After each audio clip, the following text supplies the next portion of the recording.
रविवार की रात को आसमान में एक दुर्लभ नज़ारा देखने को मिला। भारत समेत कई देशों में लालिमा लिए हुए पूर्ण चंद्र ग्रहण को देखा गया। करीब 3 घंटे 30 मिनट तक चला यह चंद्र ग्रहण 2022 के बाद का सबसे लंबा पूर्ण चंद्र ग्रहण था।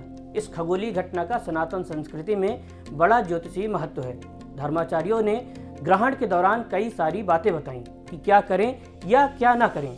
लेकिन अब सवाल ये है कि जिन्होंने ग्रहण के दौरान खाना खा लिया या सो गए या वो सब काम कर लिए जिनको करने से ज्योतिषियों ने मना किया था, तो अब उनके साथ क्या होगा? क्या उनके साथ कोई अहित हो जाएगा? तो चलिए इस बात को थोड़ा गहराई से समझते हैं और अंत में ये बताते हैं कि अब आपको क्या करना चाहिए। नमस्कार, मेरा नाम शुभम तिवारी है और आप देख रहे हैं एनडीटीवी इंडिया।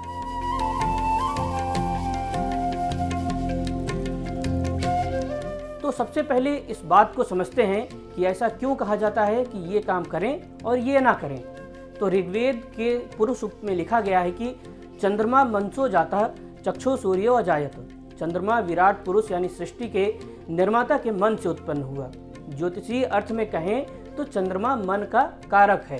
इसलिए चंद्रमा पर जब ग्रहण लगता है तो लोगों में सबसे ज्यादा जो चीज प्रभावित होती है वो है मन। और दर्शन में कहा गया है कि मन की शरीर के संचालन में बड़ी भूमिका होती है। मन अच्छा है तो आप अच्छा सोचते हैं, अच्छा निर्णय लेते हैं, सद्बुद्धि आती है, विवेकपूर्ण निर्णय लेते हैं।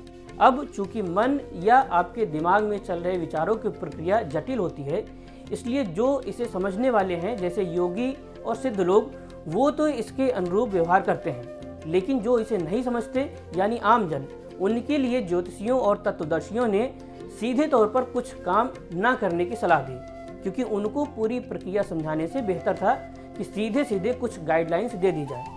और इसलिए सोने और पूजा भजन जैसे ऐसे कामों को करने की मनाही होती है जिसमें मन का अहम रोल हो। इस दौरान सिर्फ मंत्र जाप करने को कहा जाता है, क्योंकि मंत्र जाप से मन एकाग्र होता है। दूसरा है खाने का मुद्दा। सूर्य को जीवन कारक कहा जाता है।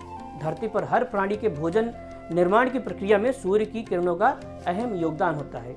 चंद्र ग्रहण के समय जब सूर्य की किरणों के साथ विशेष बदलाव हुआ होता है और सूर्य की किरणें चंद्रमा पर पड़कर रिफ्लेक्ट होती हैं और वापस धरती पर आती हैं, तो भारतीय मनीषियों ने माना कि ये समय भोजन के लिए उचित नहीं है। इसलिए भोजन बनाने और करने के लिए उन्होंने रोका। लेकिन अब सवाल है कि जिन्होंने इन बातों का ध्यान नहीं दिया वो अब क्या करें। तो उपाय के तौर पर कहा गया है कि गायत्री मंत्र का ज़्यादा से ज़्यादा जाप करें और कुछ दिन सात्विक जीवन जिएं, खासकर खाने के मामले में। ये सब करने से ग्रहण के दोष का नकारात्मक प्रभाव मन और शरीर पर जो पड़ने वाला होता है वो कम होता है।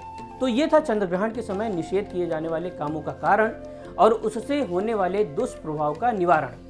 इस जानकारी को अपने फैमिली और फ्रेंड्स के ग्रुप में भी जरूर शेयर करें, ताकि उन्हें भी इस जानकारी से फ़ायदा मिले। और बाकी की देश और दुनिया की खबरों के लिए देखते रहें एनडीटीवी इंडिया। नमस्कार।